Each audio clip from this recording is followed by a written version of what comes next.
शहर गुन्हे शाखेने बनावट दिव्यांग प्रमाणपत्र तयार करून शासकीय योजनांचा लाभ मिळवून देणाऱ्या मोठ्या रॅकेटचा पर्दाफाश करत निवासी वैद्यकीय अधिकाऱ्यासह 8 जणांना अटक केली आहे।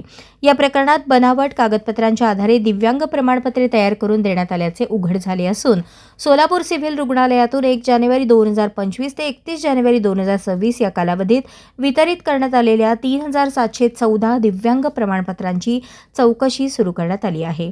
या प्रकरणी सदर बाजार पोलीस ठाण्यात गुन्हा दाखल करण्यात आला आहे।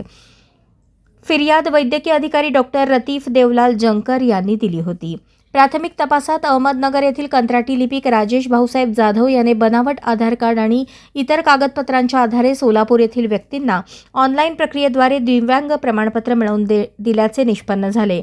या गुन्ह्याचे गांभीर्य लक्षात घेऊन पोलीस आयुक्त एम राजकुमार यांनी तपास गुन्हे शाखेकडे वर्ग केला।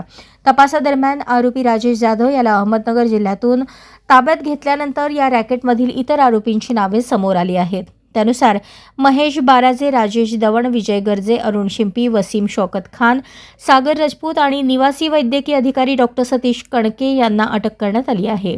तपासात आरोपी क्रमांक 1 राजेश जाधव याने बनावट आधार कार्ड तयार करण्यासाठी वापरलेले संगणक आणि इतर साहित्य जप्त करण्यात आले आहे। तसेच बनावट दिव्यांग प्रमाणपत्रे तयार करण्यासाठी वापरलेला सोलापूर सिव्हिल रुग्णालयातील संगणकही पोलिसांनी ताब्यात घेतला आहे।